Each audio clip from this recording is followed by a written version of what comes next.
If you're watching this because you actually want to make stuff, go make stuff. That's the only way to get better. I'm Tom Scott. I've been making stuff for the internet for more than 25 years. I'm here today to answer questions from the internet. This is creator support. Colin asks, any tips on how to go viral so I can exit the workforce with everyone else? Firstly, you will not be exiting the workforce. Make stuff. Every single project that you make is a new roll of the dice, is a new chance to go viral. What you want is to steadily grow, to build up your skills over time, to make stuff and make stuff and make stuff. And then when you're in a position to make good stuff, then you want the number one, you want the viral hit, because then people can come in and go, oh, there's more stuff here. You can do that. Oh, and it's all good. That's what you actually want to do. You don't want to go viral yet. Make stuff. Angel of Lord asks, is upgrading your gear worth it? Upgrading your microphone is worth it. That's the very first thing you should do when you've got some money coming in. Bad audio is really difficult. I know that everyone's got subtitles on now anyway. If you don't have subtitles on your videos, you absolutely should. I think it's 30% of my viewers, and I'm on YouTube, watch with subtitles. On mobile, it's going to be way higher. But if you have bad audio, immediately people are like, oh, I can't understand, I'm going to move on. And if you're on short form, you're gone in a second. Clear audio is vital. And the first thing you should do is get the microphone closer to your face. And the cheapest way to do that is to buy an off-the-shelf one that plugs in and just hold it in front of your face. Maybe you want to get a fancy wireless one later. Maybe you want to get a proper boom mic later or something like that. But the first thing you should do is upgrade your microphone. Any Lingonberry asks, do you think thumbnails matter as much as people say? 100%. Thumbnails on YouTube matter so much. The packaging of a video for whichever platform you're on matters so much. I hate that the packaging is important. I would much rather be doing a 90s television magazine show with a half-hour running length and 4 or 5 sections in there, and maybe the third section isn't something people would generally choose to watch, but they're already watching the show now. And I really dislike that every single thing has to be packaged like this. But time after time after time, it is proven that the thumbnail and the packaging is really important. That said, if your thumbnail is a lie, think about what audience that's going to attract and whether they actually are the audience you want. I'm kind of old school in this, that I think the thumbnail should be true. YouTube's AI features in their studio will now generate new thumbnails for you. If you're a YouTube creator and you go to that little AI icon and you say, generate some thumbnails from our most recent video, it'll do it. Just as ideas, I don't think they actually want you to use them. As I record this, my most recent video, I was filming in a candy factory, a sweet shop, a rock shop for the British people watching. And there's some elements in there. There's some sugar being pulled out, like molten sugar flowing out of a cauldron. And there's me in there dressed up in factory gear. And what it generated was this giant cauldron with enormous amounts of bubbling candy coming out of it. And it generated this shot of me just kind of recoiling back from it in terror with an uncanny valley version of my face. And yeah, it's a very good thumbnail. It would have attracted people to the video if I'd have photographed myself for it, took it out the uncanny valley. But it's a lie. That didn't happen. That's okay for some audiences, I guess. I make factual content, so I want it to be real. The kettle wasn't that big. I wasn't recoiling in fear. I was holding the camera. I wasn't in that shot. So yeah, I could have put that up, and a lot of my audience would have been angry at me, first for using generative AI and second for lying, and a load of kids would have come along who aren't really going to like the video in the end. It's not who I'm pitching my video at. So sure, I could have got more views with it, but it wouldn't have been the people who the video was aimed at, and they wouldn't have stuck around. So yes, thumbnails matter an enormous amount, but they've got to also match your audience. I also now hate that I have to generate 3 titles and 3 thumbnails for each video, and YouTube will automatically A, B, C test them, and if none of them work, maybe I need to change it up again. It's constant work. I do miss just uploading a video. Sarah Mann asks, how far in advance do you plan content? Do you prefer to lock it down or be a bit flexible? It's going to be different for everyone. For me, I used to have weeks in advance. Back when I was making stuff in sort of 2018, 2019, I was making videos that now I really don't like all that much. My old format, the one that ended in 2023, I look at them like, man, why did people watch these? They're short and they're scripted and they're kind of stilted. But it meant like 2018, 2019, I had like 8 weeks of videos in the buffer, already scheduled, ready to go. It was great. And then COVID hit and I used up all that buffer and it never really recovered. Like maybe I'd get up to 2 weeks and that was always a bit nerve-wracking. For the new series, for the stuff I started in 2026, I recorded 41 videos in advance on a single 8-week road trip. And they're all longer, and I think they're the best things I've ever done, but they are so good because they were able to be made as one continuous block. And I can put references in video 1 that will pay off in video 23 or 36. The flip side of that is that I can't be flexible. If it turns out that something I filmed months ago actually has a disaster, like touch wood, it's not going to happen, but I have to work out how am I going to deal with that? How am I going to change a video that already has references from months ago? Please try and have a buffer. Like, if you want to avoid burnout, please try and have some buffer. A Quora user asks, what is a good traffic source? Okay, this is a little inside baseball, and the answer is, first of all, a good traffic source is going to differ for each creator, but generally, you want a good mix. YouTube's advice is to have 3 types of content: hub, hero, and help. Hub is your episodic, your regular content that is just going out, like that's building up the audience slowly over time, so that when someone comes in and sees you, there's also a load of regular stuff there, and they can watch that too. That is your hub. Then you've got your hero. That's the big, splashy stuff that draws in people, that goes viral, that makes big waves, gets shared around, gets new audience in. And then you have your help. That's the stuff that people search for. They're looking for help on this thing now. They type in the keywords, and they find you there. If you have all 3 of those, you're going to get a mix of traffic sources, and that is hopefully what's going to propel you forward. OK Rub asks, how important are the first 10 to 15 seconds of a video to the algorithm? Very important, but not for the reason you'd expect. I was lucky enough a while back to have a chat with the guy in charge of the YouTube algorithm, head of product for recommendations. His name is Todd, and I cannot remember his last name, so let's Todd Algorithm. And he said this publicly. I'm not breaching any confidences or NDAs here. In any sentence where you use the word algorithm, replace it with the word audience. That's what YouTube is trying to do, and it's generally what the other platforms are trying to do as well. In any sentence, just replace algorithm with audience. They want to be this transparent glass layer that means that every single video you're recommended is something you'd want to watch. How important are the first 10 to 15 seconds of a video to the audience? Really, really important, because after 10, 15 seconds, if they look at that and go, that's fine, they are going to judge a book by its cover, and the title, the thumbnail, the first 10 to 15 seconds are that cover, and the algorithm will just reflect what the audience is doing.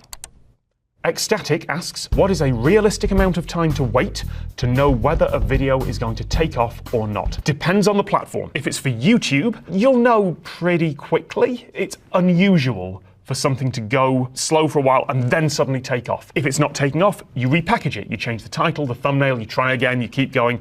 After a while, you go, okay, well, that was not a winner. That happens. For other platforms, the stories I've heard from people who use Instagram and TikTok and publish there, YouTube Shorts in particular, it's completely random. It's the whims of some black box algorithm, and it really feels like it's not reflecting the audience. It's just randomly sending down lightning bolts from on high and going, you shall now have views. I don't know, but for YouTube, you'll probably know in a couple of hours.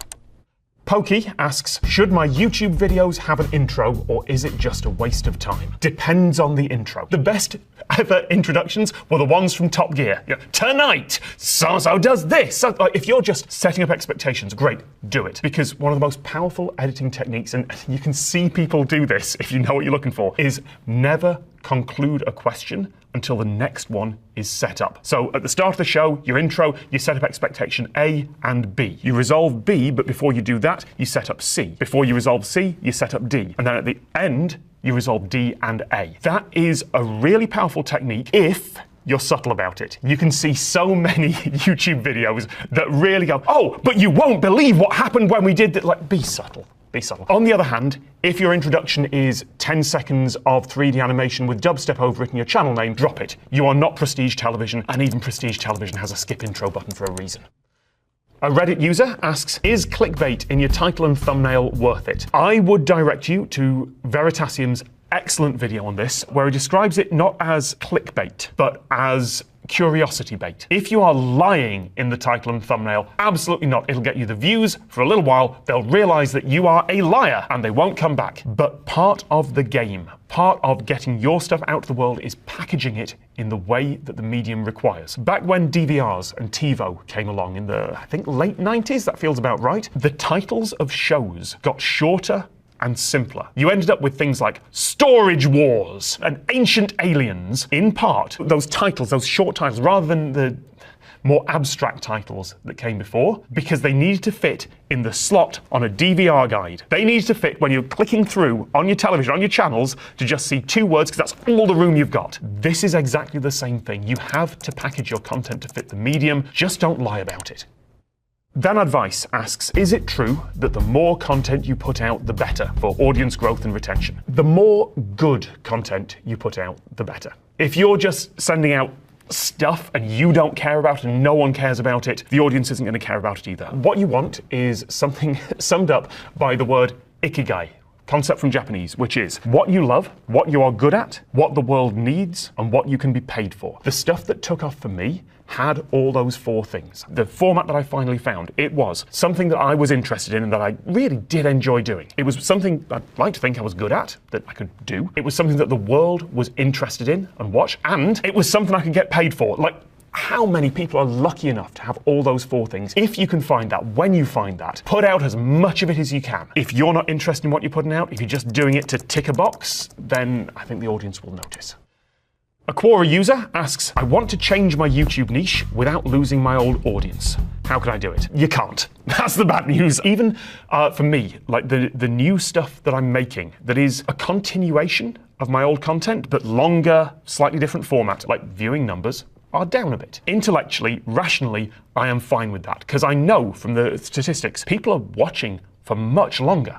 They're sticking around. And the feedback I'm getting is these are really good, but I am going to lose some of the old audience who don't like this. Now, if you can make it like this, where it's a combination of novelty and familiarity, that's what you want in a new series. If you're changing niche, try and make it have a connection to the other so you can bring more people over. But ultimately, if you're changing niche, even if you're just changing a bit of the format, some people are not going to stick around. That sucks. It is still a stab in the heart every single time I open up YouTube Studio and the new thing is getting lower view count. Don't think of it as losing the old audience. Think of it as starting from scratch with extra bonuses and new stuff coming in. You have such a start compared to everyone who really is starting from 0. Subscribers are a useless metric. They were great when YouTube started. Controversial opinion, YouTube should take away the subscriber count. Like, they're never going to do it. Like, there's too much cultural cachet in it. But it's a useless figure. They should replace it with watch time hours, which is a number that only ever goes up. It's fair to both short form and long form, but they'll never do it. But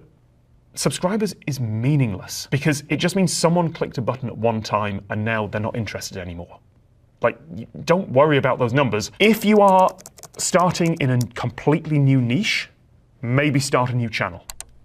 Puzzleheaded asks, what have you learned from brand deals? A brand deal these days for YouTube is one of those ads that is incorporated into the video. It's called a host read or a host read advert. For Instagram, it may be an entire short form video that is dedicated to a product. But what I've learned is that everyone draws the line of what is an acceptable brand deal, of what is selling out just below what they're doing. So for me, I take some brand deals. I will never take one from a gambling company. I will never take one from some mobile app that uses loot boxes and gacha mechanics, just kind of grab huge amounts of money through addiction mechanics.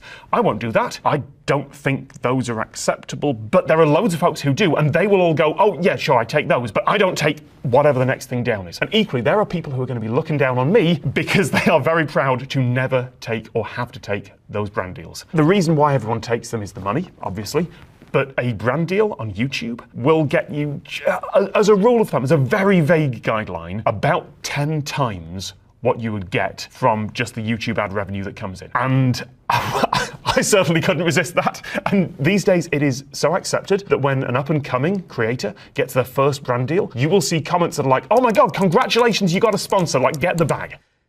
Roberto Blake asks, what skills do you personally need to practice as a content creator in order for you to improve further? Make stuff.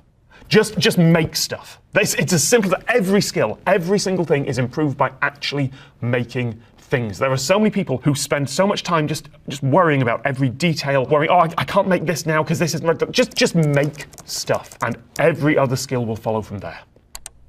Simply Here for Now asks, what more can I do to push my content out to the algorithm, or do I just have to wait? What more can you do to push your content out to the audience, other than repackaging it, trying different titles and things like that? I mean, don't spam people. Don't go wildly and post it, because that's a way to get people really angry at you. But it is, like many things, about who you know, not what you know. If you can collaborate with people, even if that's not in person, even if that's not actually on video, if you can make those connections to other people, then that's more powerful than anything else. There is the method of doing a forced collaboration where you just take someone else's content and make a video. Like the number of people who make a video about Mr. Beast, because that will get Mr. Beast's fans to click on their video. Cool. Are they going to be interested in your video, or are they going to be interested in just something about the person they like? They're not going to come back. All you've done is taken a little bit of someone else's audience who are then not going to like what you do next.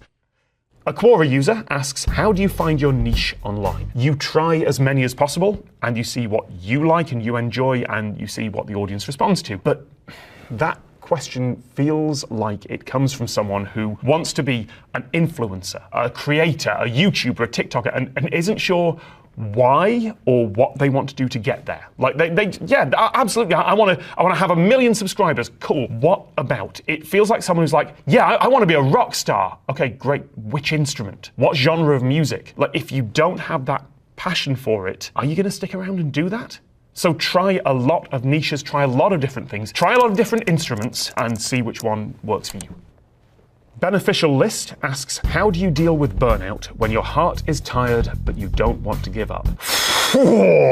I'm not a therapist. I wish I knew. If you are just starting out, or if you don't have many subscribers, you've been trying this for a long time and you're burned out and it's not working, maybe you stop.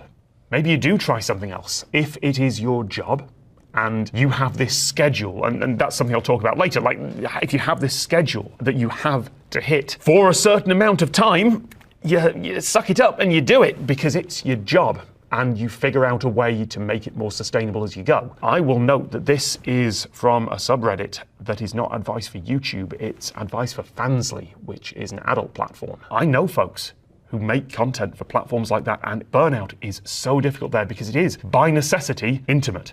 But even if you're making stuff for YouTube and for Instagram or for anything that involves you as a person, the more you tear off pieces of your soul, the more you throw memories and personal stuff into the fire of the engine, the more you do that, often the better the audience responds. And there are only so many pieces of your soul and so many memories that you can fuel the engine with. And if you can avoid becoming personal, if you can do this and still maintain a wall between you and the audience, even if it's a glass wall, even if there's just something there, that's going to help a lot.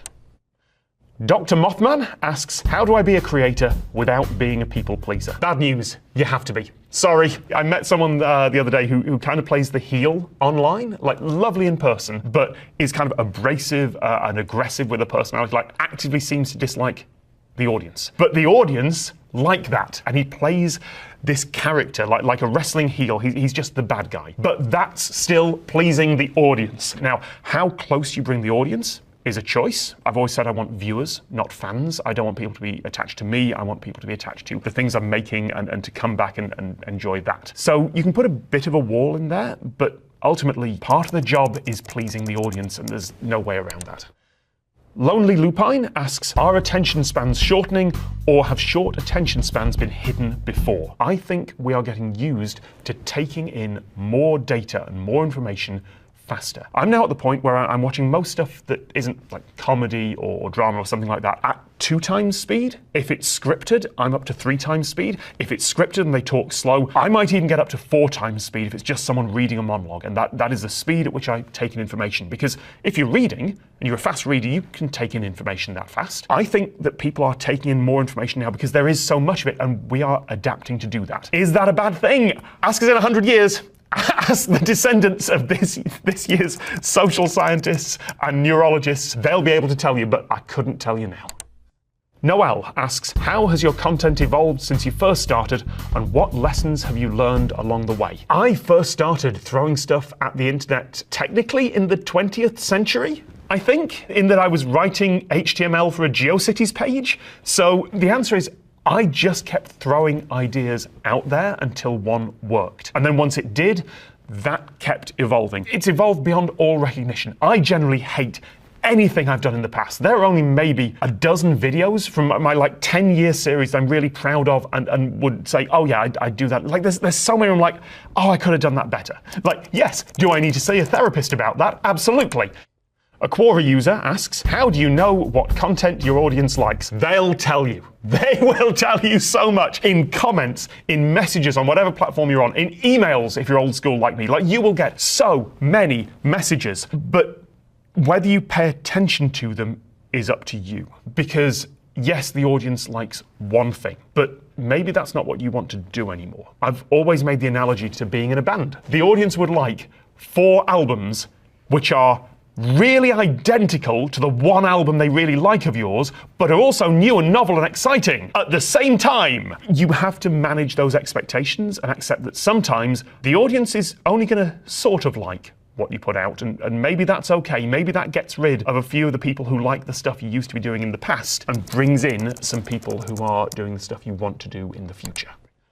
Trust Nobody asks, is the idea of being a full-time content creator over-glamorized and financially reckless? For some people, yes. I met someone a few weeks ago, and apologies if you're watching this, who has just got 5,000 TikTok followers, and they were thinking of quitting their job and doing it full-time. I tried to suggest politely, because it was just someone I just met, that maybe that wasn't a good idea. I will say that explicitly now in the hope that they're not watching this and it doesn't sound quite so rude. Don't do that. That's a really bad idea. Ideally, you have a jumping off point. I was very, very lucky when I started, when my channel finally, after 15 years of throwing stuff at the internet, something finally worked. I had kind of, oh, okay, this might be working, this might be going up the hill. That happened at about the time when I had a bit of savings, and the place I was working at, there were some red flags. It was time to leave. So I was lucky enough, and that was luck, to be in a position where I could jump ship when I needed to. Bear in mind that I had that because I had a bit of savings, I had a bit of time. There are so many people out there who don't have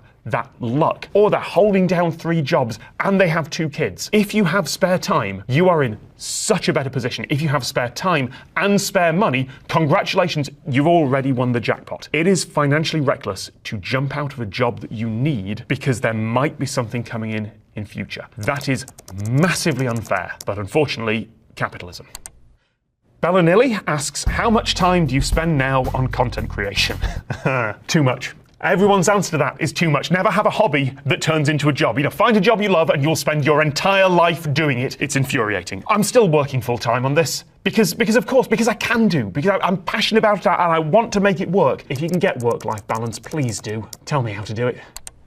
BBLL asks, what happens to influencers and content creators once they are no longer at their peak or become less relevant? Which I will note is from the subreddit LA Influencer Snark. So I get the feeling there's a bit of cynicism behind this question. The answer is the same as for a TV presenter or a band or anything like that. If they had a couple of hits and then nothing else, they'll get a nice little trail of royalties in, maybe money from old views and things like that. But probably not much else. They'll go and find a job somewhere else. And maybe, if they're lucky, they'll have an audience that remember them. Michael Underwood is a kids' TV presenter who, I was slightly too late for him. I think he was presenting shows when I was sort of in college. He's had some shows, kids remember him, but he's a teacher now. And he's on TikTok recently, just answering questions from folks who are now in their 20s and 30s going, oh yeah, I remember you off the TV. How's it going? And he's really happy. He's teaching kids. He's reaching an audience. And occasionally he'll pop on TikTok and someone go, oh yeah, I remember you. And occasionally in real life people go, oh yeah, I remember you. I've got good memories of you. Thank you for making my childhood better. What a wonderful thing